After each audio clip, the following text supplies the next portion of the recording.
श्रीविष्णुकवचस्तोत्रम् अथ विनियोगः। अस्य श्रीविष्णुकवचस्तोत्रमहामन्त्रस्य ब्रह्मा ऋषिः अनुष्टुप् छन्दः। श्रीमन्नारायणो देवता। श्रीमन्नारायणप्रसादसिद्ध्यर्थे पाठे विनियोगः। ध्यानम्।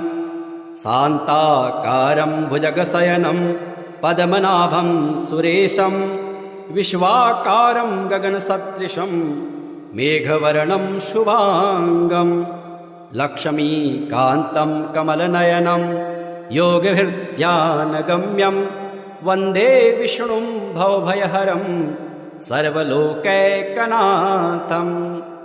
मेघश्यामं पीतकौशेयवासं श्रीवत्सांगं कौस्तुभोद्भासितांगं पुण्योपेतं पुण्डरीकायताख्यं विष्णुं वन्दे सर्वलोकैकनाथं। सशङ्खचक्रं सकिरीटकुण्डलं सपेतवस्त्रं सरसीरुहेक्षणं शहारवक्षस्थलशोभिकौस्तुभं नमामि विष्णुं शिरसा चतुर्भुजम्। ॐ पूर्वतो मां हरिः पातु पश्चात् श्रीः सदक्षिणे श्रीकृष्ण उत्तरे पातु श्रीगो विष्णुश्च सर्वशः। ऊर्ध्वं मे नन्दनी पातु अधस्तात् सारङ्गभृत् सदा पादौ पातु सरोजाङ्गे अङ्गे पातु जनार्दनः। जानुनी मे जगन्नाथः ऊरो पातु त्रिविक्रमः गुह्यं पातु हृषीकेशः पृष्ठं पातु ममाव्ययः। पातु नाभिं ममानन्तः कुक्षिं राक्षसमर्दनः दामोदरो मे हृदयं वक्षः पातु निकेसरे। करो मे कालिया रात्रिः भुजो भक्त्यार्तिभञ्जनः कण्ठं कालाम्बुदश्यामः स्कन्धौ मे कंसमर्दनः। नारायणो मे व्यान्नाशां कर्णो मे च प्रभञ्जनः कपालं पातु वैकुण्ठः जिह्वां पातु दयानिधे। अस्यां दशास्य हन्ताव्यात् नेत्रे मे पद्मलोचनः भ्रुवो मे पातु भूमा च ललाटं मे सदाच्युतः।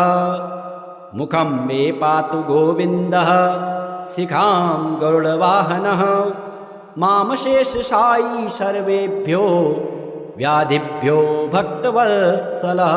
पिशाचाग्निज्वरेभ्यो माम् आपद्भ्यो वतु माधव सर्वेभ्यो दुरितेभ्यश्च पातु मां पुरुषोत्तमः। इदं श्रीविष्णुकवचं सर्वमङ्गलदायकं सर्वरोगप्रशमनं सर्वशत्रुविनाशनम्। एवं जजाप तत्काले स्यात् परश्चाक्षरं परं त्रिसन्ध्यं यः पठेच्छुद्धः सर्वत्र विजयी भवेत्। श्रीर्विष्णुः कमलासारङ्गे लक्ष्मीर्वैकुण्ठनायकः पद्मालया चतुर्बाहु श्रीराब्धे तनयाच्युतः। इन्दिरा पुण्डरीकाक्ष रमा गरुडवाहनः भार्गवी शेषपर्यङ्को विशालाक्षे जनार्दनः। स्वर्णाङ्गी वरदो देवी हरेरिन्दो मुखे प्रभुः सुन्दरे नरकध्वंसे लोकमाता मुरान्तकः। भक्तप्रिया दानवारिः अम्बिका मधुसूदनः वैष्णवे देवकी पुत्रो रुक्मिणी केशिमर्दनः। वरलक्ष्मी जगन्नाथः कीरवाणी हलायुधः नित्या सत्यव्रतो गौरी सौरिः कान्तासुरेश्वरः।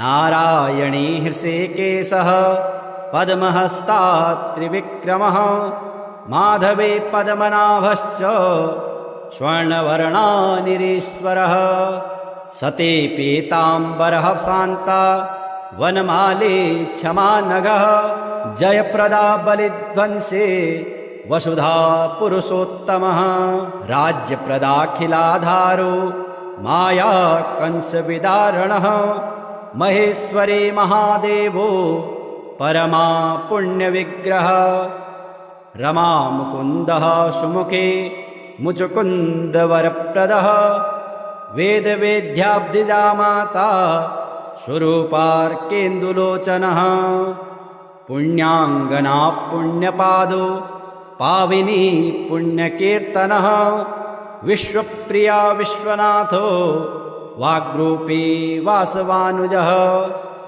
सरस्वती स्वर्णगर्भो गायत्री गोपिकाप्रियः यज्ञरूपा यज्ञभोक्ता भक्ताभीष्टप्रदा गुरुः स्तोत्रक्रिया स्तोत्रकारः कुमारे सवर्णकः मानिनी मन्दरधरो सावित्री जन्मवर्जितः मन्त्रगोप्ती महेश्वासो योगिनी योगवल्लभः जयप्रदा जयकरः रक्षित्री सर्वरक्षकः अष्टोत्तरशतं नाम्नां लक्ष्म्या नारायणस्य च यः पठेत् प्रातरुत्थाय सर्वदा विजयी भवेत् श्रीनिवास जगन्नाथ श्रीहरे भक्तवत्सल लक्ष्मीपते नमस्तुभ्यं त्राहि मां भवसागरात्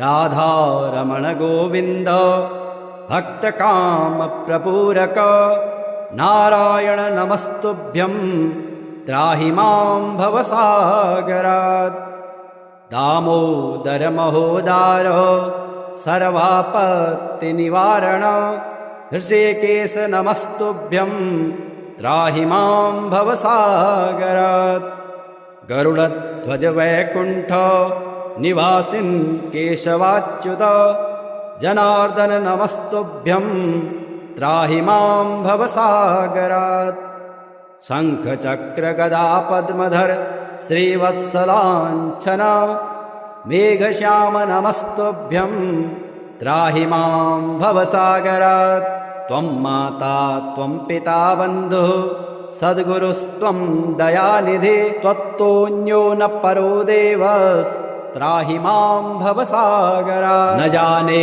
दानधर्मादि योगं यागं तपोजपं त्वं केवलं कुरु दयां त्राहि मां भवसागरात् न मत्समो यद्यपि पापकर्ता न त्वत्समोऽथापि हि पापहर्ता विज्ञापितं त्वेतदशेषसाक्षिन् मामुद्धरार्तं पतितं तवाग्रे शान्ताकारं भुजगशयनं पद्मनाभं सुरेशं विश्वाकारं गगनसदृशं मेघवर्णं शुभाङ्गं लक्ष्मीकान्तं कमलनयनं योगहृद्यानगम्यं वन्दे विष्णुं भवभयहरं सर्वलोकैकनाथं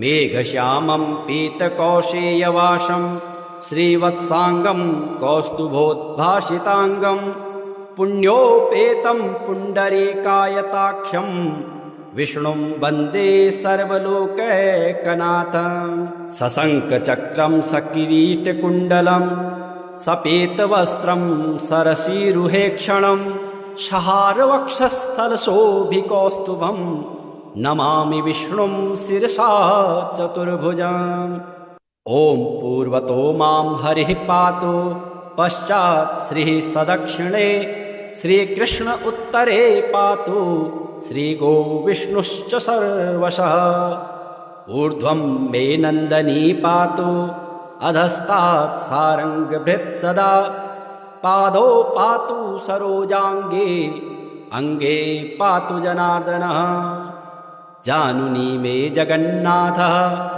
ऊरो पातु त्रिविक्रमः गुह्यं पातु श्रीकेशः पृष्ठं पातु ममाव्ययः पातु नाभिं ममानन्तः कुक्षिं राक्षसमर्दनः दामोदरो मे हृदयं वक्षः पातु निकेसरे करो मे कालिया रात्रिः भुजो भक्त्यार्तिभञ्जनः कण्ठं कालाम्बुदश्यामः स्कन्धो मे कंसमर्दनः नारायणो मे व्यान्नाशां कर्णो मे च प्रभञ्जनः कपालं पातु वैकुण्ठः जिह्वां पातु दयानिधे अस्यां दशास्य हन्ताव्यात् नेत्रे मे पद्मलोचनः भ्रुवो मे पातु भूमा च ललाटं मे सदाच्युतः मुखं मे पातु गोविन्दः शिखां गरुडवाहनः मामशेषशायी सर्वेभ्यो व्याधिभ्यो भक्तवत्सलः पिशाचाग्निज्वरेभ्यो माम् आपद्भ्यो वतु माधव सर्वेभ्यो दुरितेभ्यश्च पातु मां पुरुषोत्तमः इदं श्रीविष्णुकवचं सर्वमङ्गलदायकं सर्वरोगप्रशमनं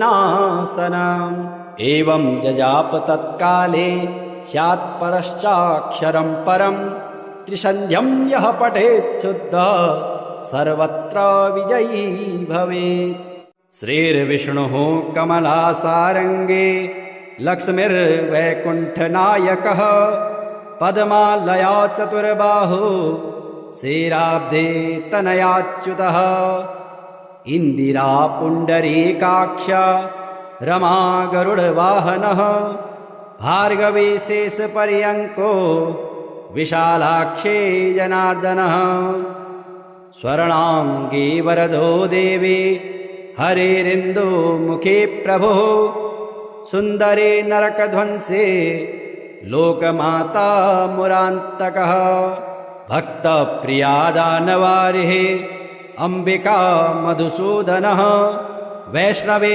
देवकी पुत्रो रुक्मिणी केशिमर्दनः वरलक्ष्मी जगन्नाथः कीरवाणी हलायुधः नित्या सत्यव्रतो गौरी सौरिः कान्तासुरेश्वरः नारायणी हृषिकेशः पद्महस्ता त्रिविक्रमः माधवे पद्मनाभश्च स्वर्णवर्णानिरीश्वरः सते पीताम्बरः शान्ता वनमाले क्षमानघः जयप्रदा बलिध्वंसे वसुधा पुरुषोत्तमः राज्यप्रदाखिलाधारो माया कंसविदारणः महेश्वरी महादेवो परमा पुण्यविग्रह रमा मुकुन्दः सुमुखे मुचुकुन्दवरप्रदः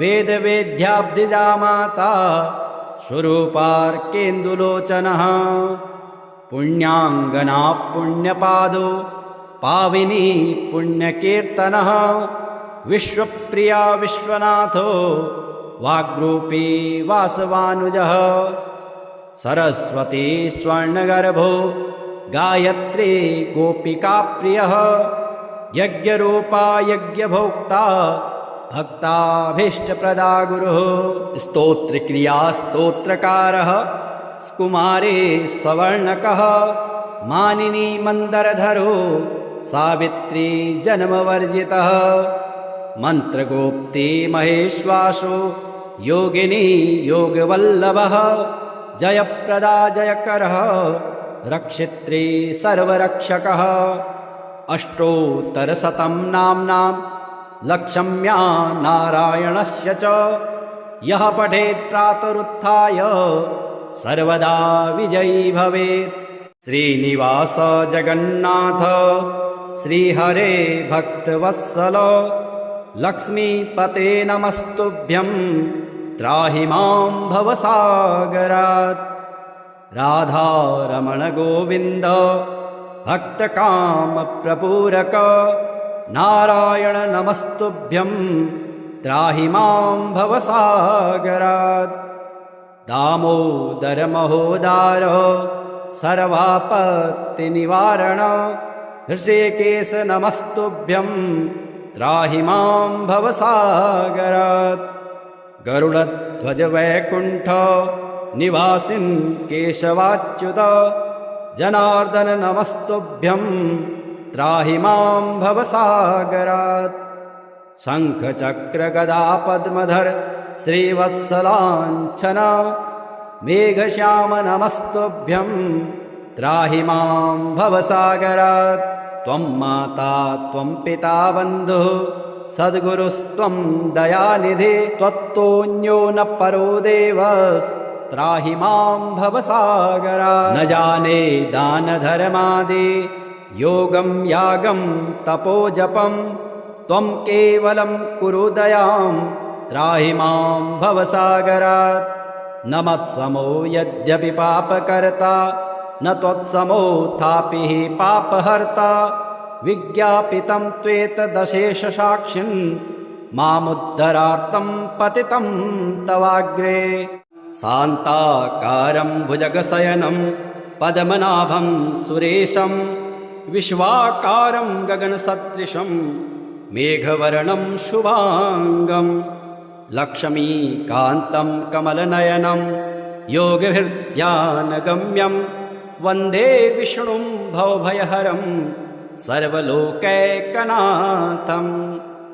मेघश्यामं पीतकौशेयवासं श्रीवत्साङ्गं कौस्तुभोद्भासिताङ्गं पुण्योपेतं पुण्डरीकायताख्यं विष्णुं वन्दे सर्वलोकैकनाथं सशङ्खचक्रं सकिरीटकुण्डलं सपेतवस्त्रं सरसीरुहेक्षणं शहारवक्षस्थलशोभिकौस्तुभं नमामि विष्णुं शिरसा चतुर्भुजम् ॐ पूर्वतो मां हरिः पातु पश्चात् श्रीः सदक्षिणे श्रीकृष्ण उत्तरे पातु श्रीगोविष्णुश्च सर्वशः ऊर्ध्वं मे नन्दनी पातु अधस्तात् सारङ्गभृत् सदा पादौ पातु सरोजाङ्गे अङ्गे पातु जनार्दनः जानुनी मे जगन्नाथः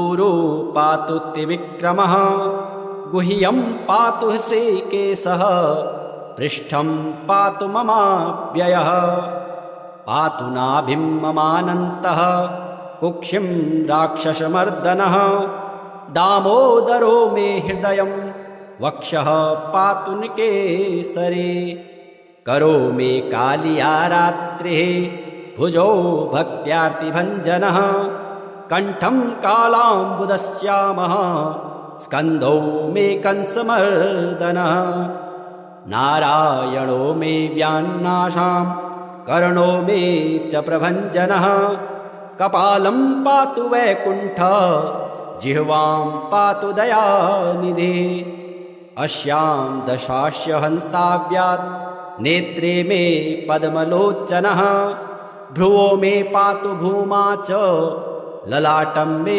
सदाच्युतः मुखं मे पातु गोविन्दः शिखां गरुडवाहनः मामशेषशायी सर्वेभ्यो व्याधिभ्यो भक्तवत्सलः पिशाचाग्निज्वरेभ्यो माम् आपद्भ्यो वतु माधव सर्वेभ्यो दुरितेभ्यश्च पातु मां पुरुषोत्तमः इदं श्रीविष्णुकवचं सर्वमङ्गलदायकं सर्वरोगप्रशमनं सर्वशत्रुविनाशनम् एवं जजाप तत्काले स्यात् परश्चाक्षरं परं त्रिसन्ध्यं यः पठेत् शुद्धः सर्वत्र विजयी भवेत् श्रीर्विष्णुः कमलासारङ्गे लक्ष्मीर्वैकुण्ठनायकः पद्मालया चतुर्बाहु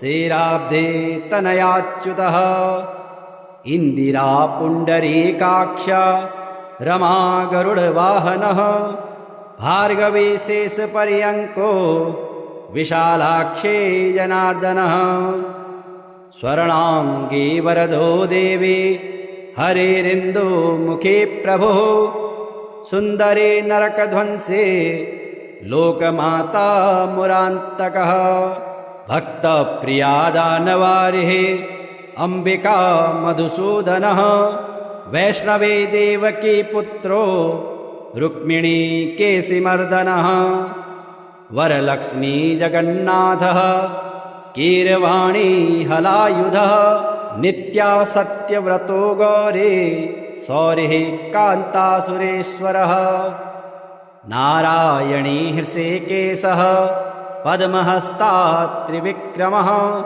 माधवे पद्मनाभश्च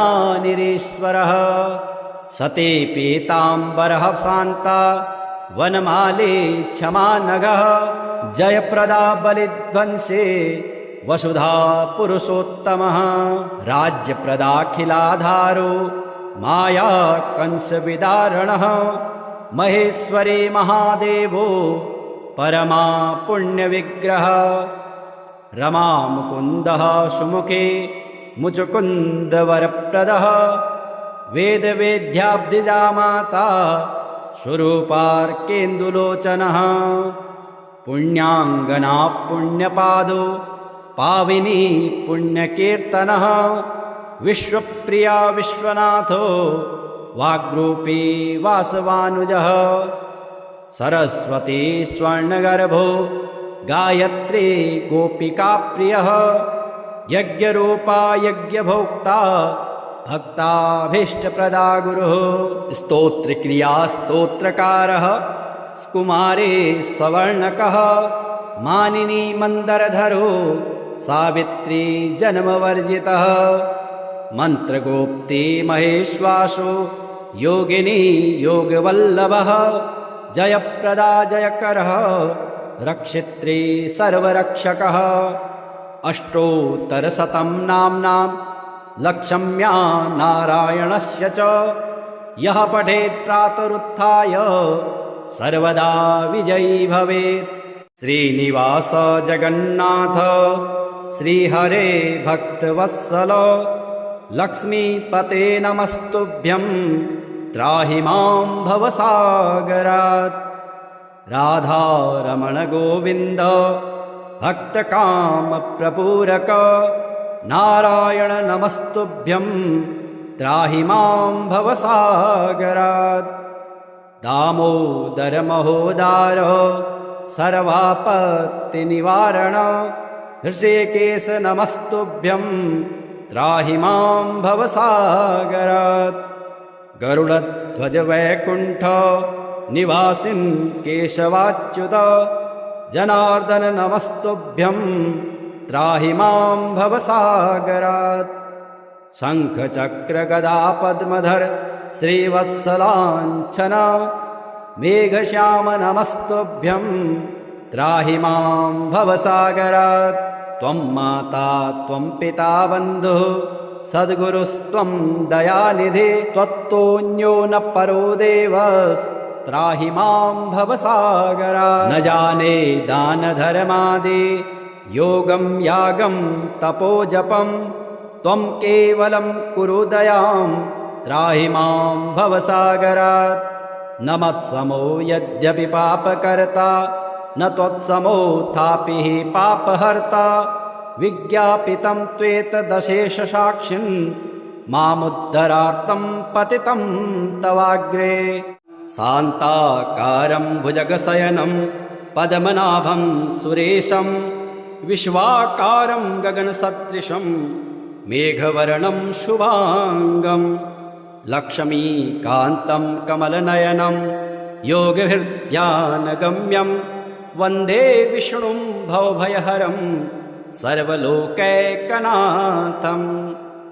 मेघश्यामं पीतकौशेयवासं श्रीवत्साङ्गं कौस्तुभोद्भासिताङ्गं पुण्योपेतं पुण्डरीकायताख्यं विष्णुं वन्दे सर्वलोकैकनाथं सशङ्खचक्रं सकिरीटकुण्डलं सपेतवस्त्रं सरसीरुहेक्षणं शहारवक्षस्थलशोभिकौस्तुभं नमामि विष्णुं शिरसा चतुर्भुजम् ॐ पूर्वतो मां हरिः पातु पश्चात् श्रीः सदक्षिणे श्रीकृष्ण उत्तरे पातु श्रीगोविष्णुश्च सर्वशः ऊर्ध्वं मे नन्दनी पातु अधस्तात् सारङ्गभृत् सदा पादौ पातु सरोजाङ्गे अङ्गे पातु जनार्दनः जानुनी मे जगन्नाथः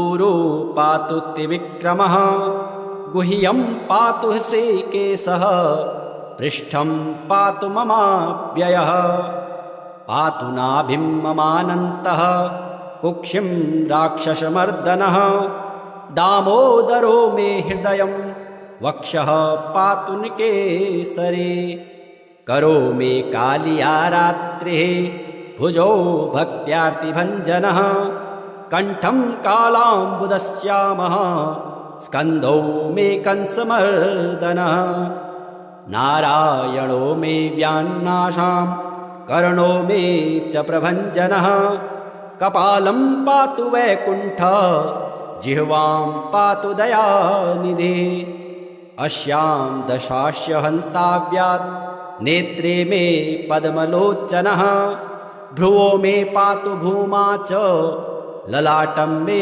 सदाच्युतः मुखं मे पातु गोविन्दः शिखां गरुडवाहनः मामशेषशायी सर्वेभ्यो व्याधिभ्यो भक्तवत्सलः पिशाचाग्निज्वरेभ्यो माम् आपद्भ्यो वतु माधव सर्वेभ्यो दुरितेभ्यश्च पातु मां पुरुषोत्तमः इदं श्रीविष्णुकवचं सर्वमङ्गलदायकं सर्वरोगप्रशमनं सर्वशत्रुविनाशनम् एवं जजाप तत्काले स्यात् परश्चाक्षरं परं त्रिसन्ध्यं यः पठेत् शुद्धः सर्वत्र विजयी भवेत् श्रीर्विष्णुः कमलासारङ्गे लक्ष्मीर्वैकुण्ठनायकः पद्मालया चतुर्बाहु श्रीराब्धे तनयाच्युतः इन्दिरा पुण्डरीकाक्ष रमा गरुडवाहनः भार्गवी शेषपर्यङ्को विशालाक्षे जनार्दनः स्वर्णाङ्गे वरदो देवी हरेरिन्दो मुखे प्रभुः सुन्दरे नरकध्वंसे लोकमाता मुरान्तकः भक्तप्रिया दानवारिः अम्बिका मधुसूदनः वैष्णवे देवकी पुत्रो रुक्मिणी केशिमर्दनः वरलक्ष्मी जगन्नाथः कीरवाणी हलायुधः नित्या सत्यव्रतो गौरी सौरिः कान्तासुरेश्वरः नारायणी हृषिकेशः पद्महस्ता त्रिविक्रमः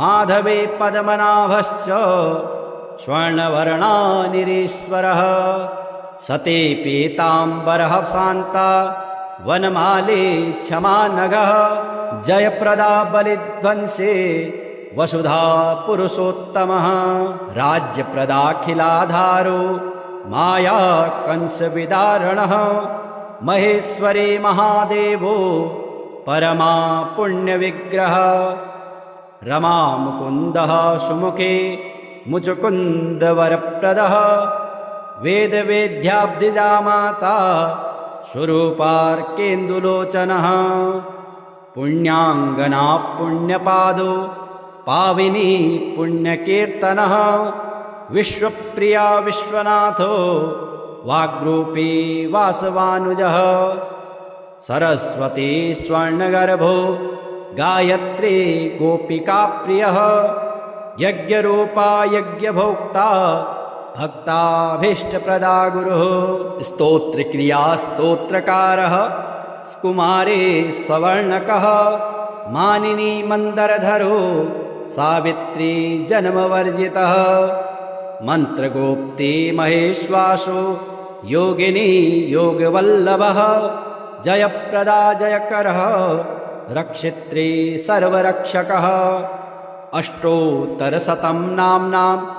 लक्षम्या नारायणस्य च यः पठेत् प्रातरुत्थाय सर्वदा विजयी भवेत्। श्रीनिवास जगन्नाथ श्रीहरे भक्तवत्सल लक्ष्मीपते नमस्तुभ्यं त्राहि मां भवसागरात्। राधारमण गोविन्द भक्तकामप्रपूरक नारायण नमस्तुभ्यं त्राहि मां भवसागरात्।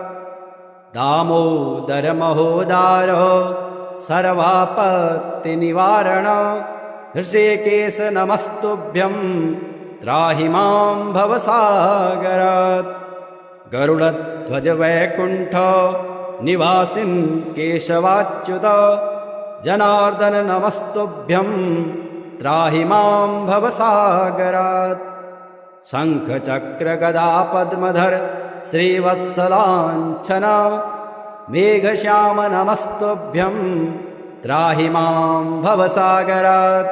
त्वं माता त्वं पिता बन्धुः सद्गुरुस्त्वं दयानिधे त्वत्तोऽन्यो न परो देवस् त्राहि मां भवसागरात्। न जाने दानधर्मादि योगं यागं तपोजपं त्वं केवलं कुरु दयां त्राहि मां भवसागरात्। न मत्समो यद्यपि पापकर्ता न त्वत्समोऽथापि हि पापहर्ता विज्ञापितं त्वेतदशेषसाक्षिन् मामुद्धरार्थं पतितं तवाग्रे। शान्ताकारं भुजगशयनं पद्मनाभं सुरेशं विश्वाकारं गगनसदृशं मेघवर्णं शुभांगं लक्ष्मीकान्तं कमलनयनं योगहृद्यानगम्यं वन्दे विष्णुं भवभयहरं सर्वलोकैकनाथं। मेघश्यामं पीतकौशेयवासं श्रीवत्सांगं कौस्तुभोद्भासितांगं पुण्योपेतं पुण्डरीकायताख्यं विष्णुं वन्दे सर्वलोकैकनाथं। सशङ्खचक्रं सकिरीटकुण्डलं सपेतवस्त्रं सरसीरुहेक्षणं शहारवक्षस्थलशोभिकौस्तुभं नमामि विष्णुं शिरसा चतुर्भुजम्। ॐ पूर्वतो मां हरिः पातु पश्चात् श्रीः सदक्षिणे श्रीकृष्ण उत्तरे पातु श्रीगोविष्णुश्च सर्वशः। ऊर्ध्वं मे नन्दनी पातु अधस्तात् सारङ्गभृत् सदा पादौ पातु सरोजाङ्गे अङ्गे पातु जनार्दनः। जानुनी मे जगन्नाथः ऊरो पातु त्रिविक्रमः गुह्यं पातु हृषीकेशः पृष्ठं पातु ममाव्ययः। पातु नाभिं ममानन्तः कुक्षिं राक्षसमर्दनः दामोदरो मे हृदयं वक्षः पातु निकेसरे। करो मे कालिया रात्रिः भुजो भक्त्यार्तिभञ्जनः कण्ठं कालाम्बुदश्यामः स्कन्धौ मे कंसमर्दनः। नारायणो मे व्यान्नाशां कर्णो मे च प्रभञ्जनः कपालं पातु वैकुण्ठ जिह्वां पातु दयानिधे। अस्यां दशास्य हन्ताव्यात् नेत्रे मे पद्मलोचनः भ्रुवो मे पातु भूमा च ललाटं मे सदाच्युतः। मुखं मे पातु गोविन्दः शिखां गरुडवाहनः मामशेषशायी सर्वेभ्यो व्याधिभ्यो भक्तवत्सलः। पिशाचाग्निज्वरेभ्यो माम् आपद्भ्यो वतु माधव सर्वेभ्यो दुरितेभ्यश्च पातु मां पुरुषोत्तमः। इदं श्रीविष्णुकवचं सर्वमङ्गलदायकं सर्वरोगप्रशमनं सर्वशत्रुविनाशनम्। एवं जजाप तत्काले स्यात् परश्चाक्षरं परं त्रिसन्ध्यं यः पठेत् शुद्धः सर्वत्र विजयी भवेत्। श्रीर्विष्णुः कमलासारङ्गे लक्ष्मीर्वैकुण्ठनायकः पद्मालया चतुर्बाहु श्रीराब्धे तनयाच्युतः इन्दिरा पुण्डरीकाक्ष रमा गरुडवाहनः भार्गवी शेषपर्यङ्को विशालाक्षे जनार्दनः स्वर्णाङ्गी वरदो देवी हरेरिन्दुमुखे प्रभुः सुन्दरे नरकध्वंसे लोकमाता मुरान्तकः भक्तप्रिया दानवारिः अम्बिका मधुसूदनः वैष्णवे देवकी पुत्रो रुक्मिणी केशिमर्दनः वरलक्ष्मी जगन्नाथः कीरवाणी हलायुधः नित्या सत्यव्रतो गौरी सौरिः कान्तासुरेश्वरः नारायणी हृषिकेशः पद्महस्ता त्रिविक्रमः माधवे पद्मनाभश्च स्वर्णवर्णानिरीश्वरः सती पीताम्बरः शान्ता वनमाली क्षमानघः जयप्रदा बलिध्वंसे वसुधा पुरुषोत्तमः राज्यप्रदाखिलाधारो माया कंसविदारणः महेश्वरी महादेवो परमा पुण्यविग्रह रमा मुकुन्दः सुमुखे मुचुकुन्दवरप्रदः वेदवेद्याब्धिजा माता स्वरूपार्केन्दुलोचनः पुण्याङ्गना पुण्यपादो पाविनी पुण्यकीर्तनः विश्वप्रिया विश्वनाथो वाग्रूपी वासवानुजः सरस्वती स्वर्णगर्भो गायत्री गोपिकाप्रियः यज्ञरूपा यज्ञभोक्ता भक्ताभीष्टप्रदा गुरुः स्तोत्रक्रिया स्तोत्रकारः कुमारे सवर्णकः मानिनी मन्दरधरो सावित्री जन्मवर्जितः मन्त्रगोप्ती महेश्वासो योगिनी योगवल्लभः जयप्रदा जयकरः रक्षित्री सर्वरक्षकः अष्टोत्तरशतं नाम्नां लक्ष्म्या नारायणस्य च यः पठेत् प्रातरुत्थाय सर्वदा विजयी भवेत्। श्रीनिवास जगन्नाथ श्रीहरे भक्तवत्सल लक्ष्मीपते नमस्तुभ्यं त्राहि मां भवसागरात्। राधारमण गोविन्द भक्तकामप्रपूरक नारायण नमस्तुभ्यं त्राहि मां भवसागरात्। दामोदर महोदार सर्वापत्तिनिवारण हृषिकेश नमस्तुभ्यं त्राहि मां भवसागरात्। गरुडध्वज वैकुण्ठ निवासिन् केशवाच्युत जनार्दन नमस्तुभ्यं त्राहि मां भवसागरात्। शङ्खचक्र गदा पद्मधर श्रीवत्सलाञ्छन मेघश्याम नमस्तुभ्यं त्राहि मां भवसागरात्। त्वं माता त्वं पिता बन्धुः सद्गुरुस्त्वं दयानिधे त्वत्तोऽन्यो न परो देवस् त्राहि मां भवसागरात्। न जाने दानधर्मादि योगं यागं तपोजपं त्वं केवलं कुरु दयां त्राहि मां भवसागरात्। न मत्समो यद्यपि पापकर्ता न त्वत्समोऽथापि हि पापहर्ता विज्ञापितं त्वेतदशेषसाक्षिन् मामुद्धरार्थं पतितं तवाग्रे।